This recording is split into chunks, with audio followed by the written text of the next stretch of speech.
Welcome back. We're glad you're here with us. This episode is part 2 of our conversation with Cory and Suz Ozbun in Kansas City. If you missed the first half of their story, we encourage you to give the previous episode a listen before diving into this one. In today's episode, Tim will discover what everyday discipleship looks like for the Ozbuns. He'll also learn about some of the miraculous ways God is at work in their city and lives. We hope you enjoy today's episode.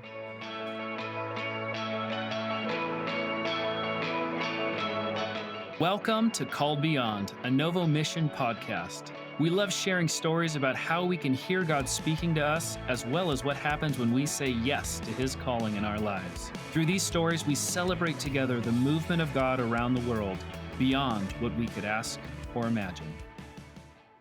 I mean, really what you're talking about is a way of life that really is church. And so I am just super curious to know, how did we get to doing life this way? I mean, this has been a process.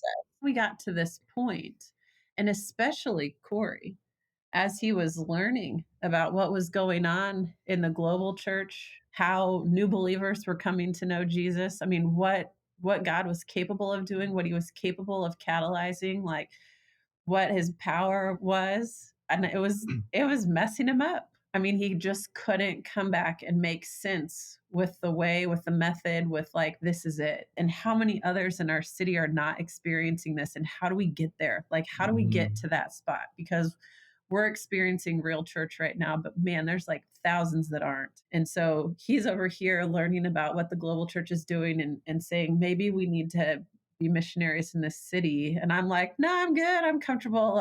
Let's keep it right here. And I think through only the Lord being able to change that, we started recognizing that the aim of the place where we were was not to find new believers, but to stay and to be comfortable. And we both realized, and he before me, but he realized first, I cannot stay in this spot. There are so many others dying on the vine at this moment. I cannot stay here. The Lord has called me to more. It took me a little longer. I mean, she says that, but it wasn't. She's far more go with the flow than she makes it sound. And I didn't ever feel like I was dragging her No. any of that. There was a very specific moment where with a church group, people that have walked through hard stuff with us. This is our family, people our young adult years. We had house church stuff going on underneath the umbrella of that larger church. It was really good. It was rich. Mostly already believers or de-churched type of community. But I remember I was trying to do a kind of early training that has kind of morphed into more trainings that we're doing nowadays. And I just remember just looking around, acknowledging in my brain in the moment while sitting in this living room training, quote unquote, these people that no one's going to do anything with this. They don't want that. They're looking for friends. And it was very much, and Susan and I both, we got home that day and it was all right, I think it's time. And I knew that too. That day, I remember feeling grief, but knowing, I felt grief, but I also felt a knowing of man, I love these people more than maybe any friends that I've ever loved in my life, but we have to go. It's time to leave. And I remember knowing without a shred of doubt in my mind that we had to shift a little bit but grieving it. And we knew we were walking the direction we needed to. And over the next, I don't even know how long it was, but several months, years, sort of finding those like-minded folks in who ended up becoming the founding people of KC Underground. But there for a while, there was we knew we were on the right path, but it wasn't exactly rich for a little bit.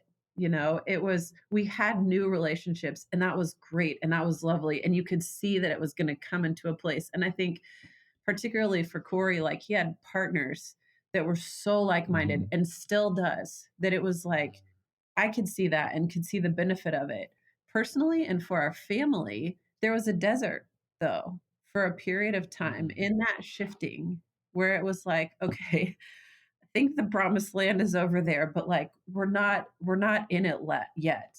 We left something that was pretty good, but we know we're going to this place, but there were Mhm. some desert spaces in there. And I don't know if there was a lot of wondering if it was the wrong move. I don't think there was a lot of wondering if it was the wrong move, but there was a grief of like Mm. leaving what was familiar and sort of going like, well, we're not going to do exactly the same Sunday school schedule that I've only known since the beginning of my life. Like, are our kids going to be screwed up? I mean, there was a few moments Mhm. of that where it's like, well, if they don't get their badges at the right, VBS thing, are they going to be Mm. screwed up forever?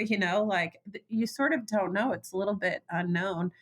And so there were some hard moments in there, I would say internally, even if it was like, yes, this is the right trajectory for us. And it also has taken us some years to figure out, what is our mission as a family? Because the Mm. reality is, Corey has a lot going on in the city in various ministries, but we can't take the kids to the jail ministry. That's like sometimes legally not able to happen, but like it's not realistic. And so it has taken some time to figure out what is our place as a family. But it was Mm. important.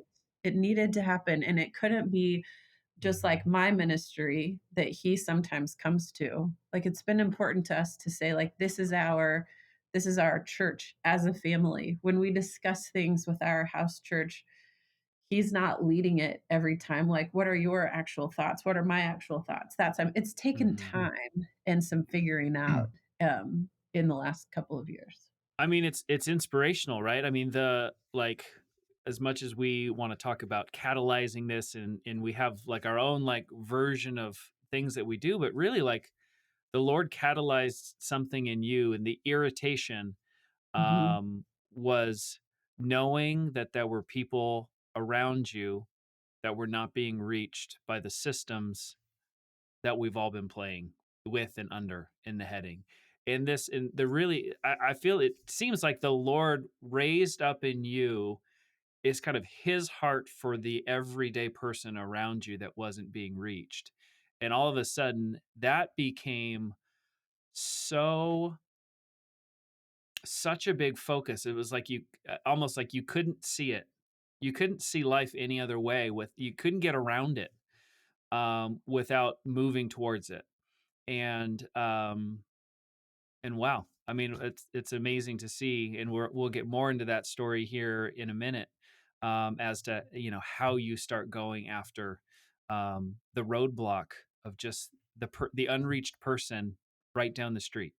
And so I Mhm. think for me, what begs the question, if that is the life and the lifestyle that you guys are at and encouraging people to walk into, what does saying yes to Jesus look like for Corey? What does saying yes to Jesus look like for Suz today? What do you feel the Lord is maybe calling you beyond what feels normal now? What does feel like next, for you guys?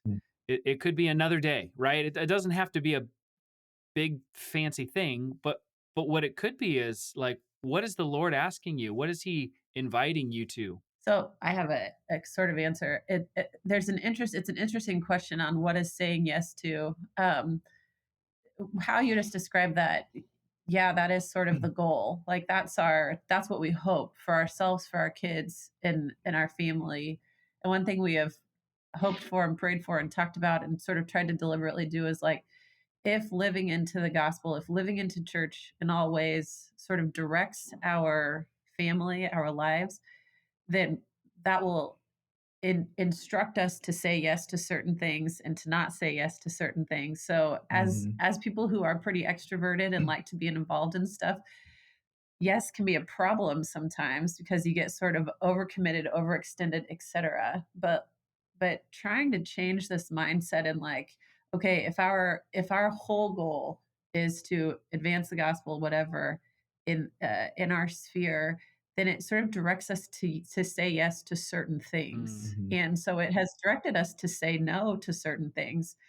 Admittedly, there are probably some professional things that I've said no to because it's not in line with what I feel like where the Lord wants us to move. I think that there is a certain element of mission field that exists where I work, and I will say yes to those things. But there are certain elements there, whether it's certain advancement or others, that we've said no to because it's not in line with where it feels like God is moving us. So Mhm. I think that there's a certain like yes and no there that comes along with it. Like what meets this ultimate like final goal. Um, Yeah. if that answers things a little bit, sort of off to the side. Yeah. Yeah. Yeah, that's yeah, that's so good. So we're both of us were in many ways go, go, go. Uh, God has done a lot of, yeah, how do we slow? Oh, you see what I Ooh, did there? look at that. See what you Good did stuff. there. So I Yes. get the big bucks. But I mean, just like really, I've helped launch a lot of stuff in Kansas City. A lot has failed miserably. Some things have taken root, and it's been really good. And just really learned in the last couple of years, just from some cool inner healing and rest, and taking some time off of like just being able to go at a much healthier pace Mm, and not kind of run ahead of Jesus. So it is kind of ironic that our answer is to called beyond is to actually figure out how to rest well, and to be wise. And maybe we're just talking to ourselves right now because the last week of our lives has been crazy, where a bunch of things just came in all together. And I mean, I think so. That's probably as far as our household goes, and I think as a network here in Kansas City, it's been a pretty crazy ride of the last 5 years. Really, what we're trying to do is find as many quote unquote ordinary, non-professional, Jesus people as possible, mm, and help them get that same vision of what we're talking about. How to follow Jesus in those everyday spaces, to find people who are hungry, and to plant the gospel. To see new disciples, new churches come up out of that. Like, if we can mobilize as many people as possible to do that, then our city is legitimately going to change. And so I'm always kind of looking for those new networks, those new people, and but it's been fun, man. In Kansas City, we're in the last week or two, we're tracking now. I think 114 is our last number of micro churches that have amazing. emerged, and so our story is one of those stories, and it's beautiful, and it's our story, right? It's our family, it's our people, it's our network. God's doing cool stuff. Mm. I mean, so fun, and it's our family. We love what God is doing, but man, we need to multiply those stories. So yeah. Well, and just to get to that, as the person who says, "But yes, what are you going to do?" Not just like, "What's the idea?" From a practical standpoint, some of the practicalities for our family on saying yes. So some things that we've done or we are in the midst of doing. We have a micro church that meets with about 6 families from our neighborhood slash school. We either meet at our house or at another family's house. We sort of alternate finding people that are interested in hosting that and like very quickly empowering them to be like, hey, you can be the guy, like you can be the leader of this. It's not honestly like removing Mhm. ourselves from the primary have to be their leadership spot. That's been big. We've hosted a vacation Bible school on our street, and this Mm, is very simple, like very has the pattern of like playing games, singing songs, learning a Bible verse, and then doing something called Discovery Bible Study, which is a very simplified Bible study that goes through very specific pointed questions with kids, and mm, then just inviting every kid in the neighborhood that we can think of. um, we both have coached sports teams in our school or just been part of the PTA or school organizations. We have things at our house on the regular just so that people feel comfortable being at our house and being in community with one another. Those are, from a practicality standpoint, that's how we sort of live into this stuff. Yeah, we're kind of a catalyst for community, and some of that's really intentional because that is such a hunger for the average person, right? Is to excuse to get together and hang out, and that's a lot of what it means to bring the good news, I think, to us. So we're going to continue to do that, but try to continue to do it in a healthy way that we're not just killing ourselves all the time. But yeah, that's mostly what it looks like. that's amazing. Well, yeah, I feel like it's you guys have set yourself up for like every connection and relational connection you have, and every interest that you have is a potential avenue to reach people and to disciple one more.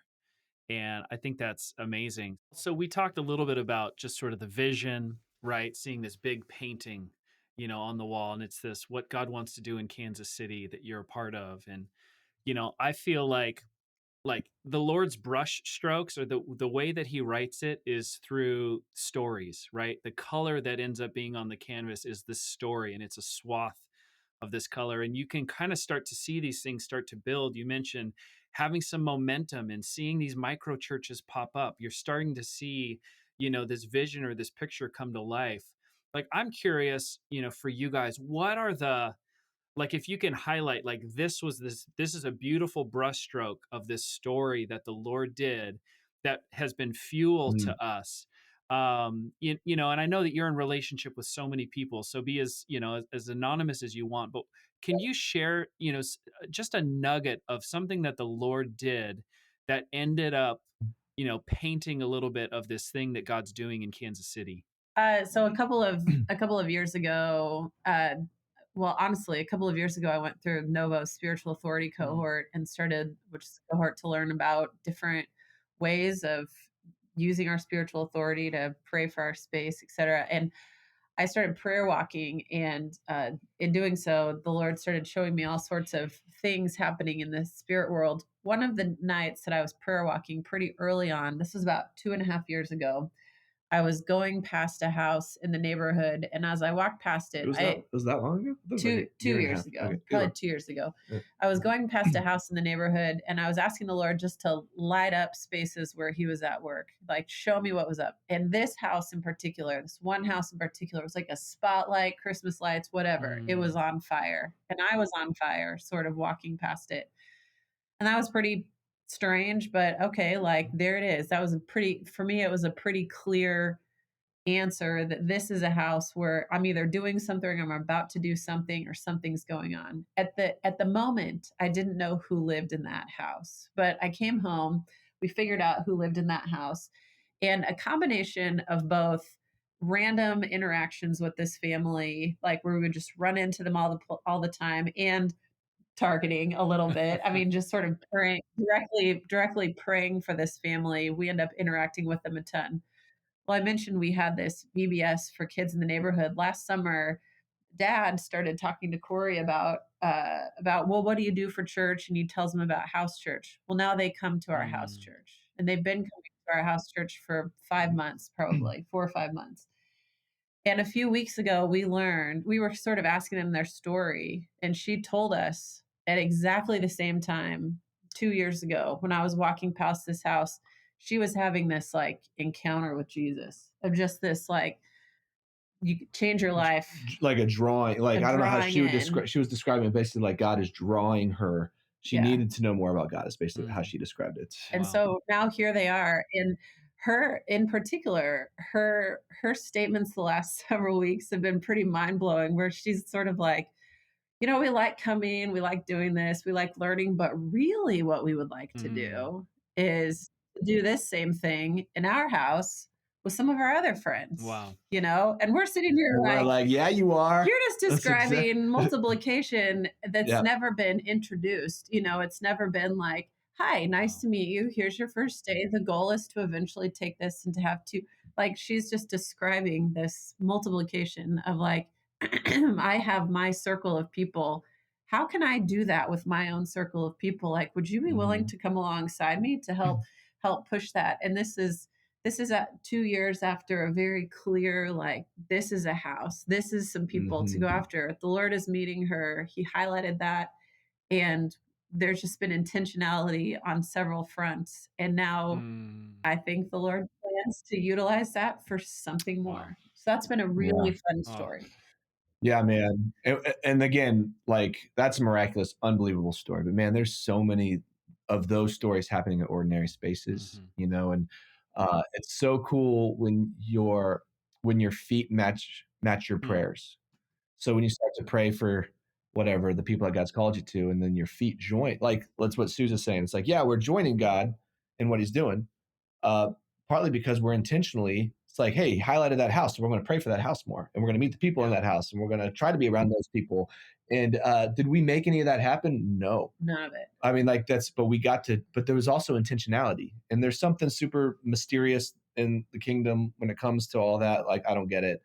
But man, we've got similar breakthroughs happening in almost like every context you can think of, like special needs group homes, high schools, homeless population, jails, uh, urban core, immigrants and refugees, just suburban neighborhoods, elderly communities. Like God is breaking through, and we're seeing expressions of the church happen in these spaces. We're finding inside leaders, and it's super simple. We're seeing baptisms, we're seeing disciples making disciples.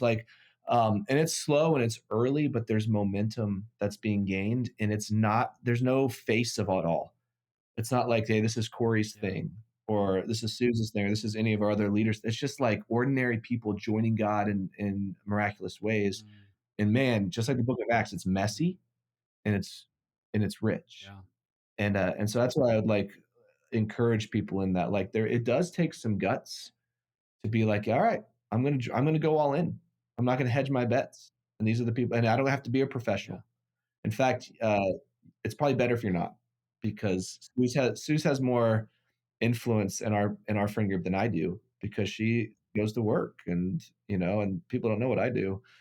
So yeah, man, it's like God is doing stuff. We're joining Him where He's at work. We're not making it happen out of our own strength. We're joining God where He's already at work, and sometimes He reveals it to us, sometimes He doesn't. This is a fun story that Suz said, that he revealed it to us, and that's just fun to be able to see it. Well, I think that's amazing, joining Him where He's already at work. I mean, that's the thing, right? Like, I keep coming back to this, but like, if God wants to paint the color, we're actually the paintbrush that He uses to put the ink on the page, or to put the paint on the page. And we get to look back and see, like, man, that was this. I mean, because you use the term bright light, like this is bright colored, going through this painting that He's making in Kansas City, which happened in this one interaction that led to all of these other things. And who knows, how far this thing is going to trail off on this painting that He's making. But how amazing to be able to see it, to participate in it. And the fact that, sometimes I feel like we just want to look at the picture, and don't realize that there's a participating, that's a part of the story. And I love what you guys said. I love the way that you guys are intentionally living life in the kingdom for the kingdom. And I'd say there's a level of intensity in which you're operating. It is the go, go, go with the slow, slow, slow, of really taking it in what God is doing. It's receiving and then offering.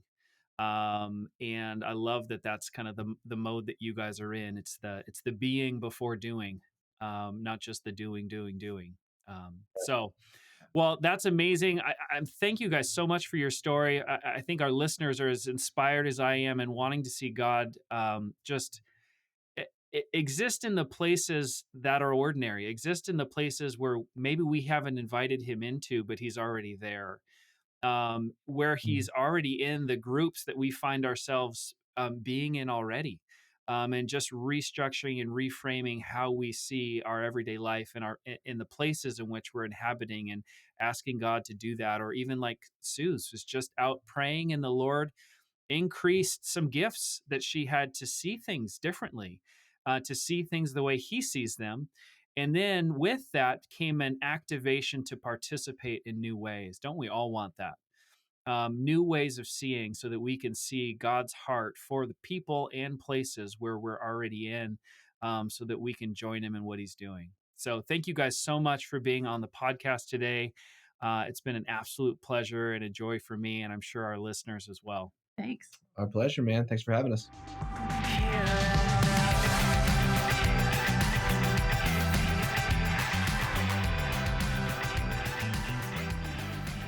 Well, thank you guys so much for joining us for this episode. I mean, if you're anything like me, I'm still just left processing what we just heard. there were some really cool nuggets and takeaways that I hope that you guys heard and popped up and maybe think about as you go about the rest of your day. One of the things I love that got said is that, church is not a thing or an event, it's a way of life, and it emerges out of discipleship. Another thing that really struck me was just the question to ask yourself, who is the group of people that you're already around, that you already feel connected to, and then experiencing life as a believer there. I love that challenge to us to have your feet match your prayers. The things that you're asking God to do, what does it look like to partner and move into that with your own feet and participating? And then, of course, just that idea of joining God where he's already moving. So it's coming into alignment and coming into step with what you can see God doing in front of you. I mean, the whole idea of going and things always kind of being on the go, but also being able to pull back and be slow and to generate a rhythm for the sake of your own family in your own discipleship journey that allows you to be fed as well, not just always in kind of ministry mode and going. It just allows him to lead you at his pace rather than constantly being in front of it. So, man, I feel very encouraged by Cory and Suz's story and what they're doing in Kansas City, and just getting to see God make disciples through ordinary and everyday people that are wanting to see the gospel invade the ordinary and everyday parts of life, whether it's the coffee shop or the doctor's office.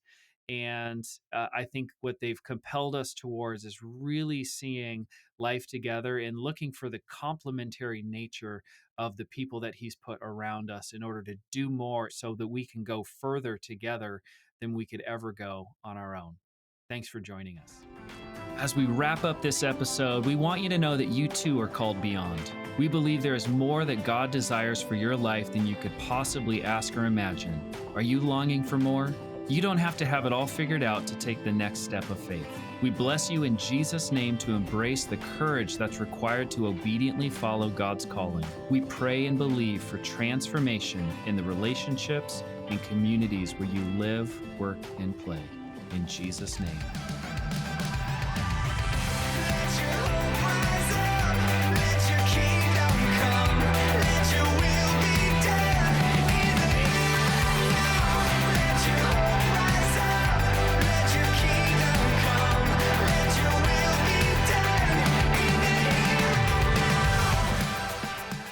Thank you for listening to today's episode. Called Beyond is a production of Novo Mission, Inc. To learn more about Novo's commitment to multiply movements of the gospel and mobilize the church for that mission, we invite you to check us out on our website at nova.org or follow us at Novo Mission on Facebook or Instagram. The music in today's episode was written by the band Wild Earth and used with permission from the artist. Thank you again for giving our podcast a listen. We hope you'll join us for more Called Beyond.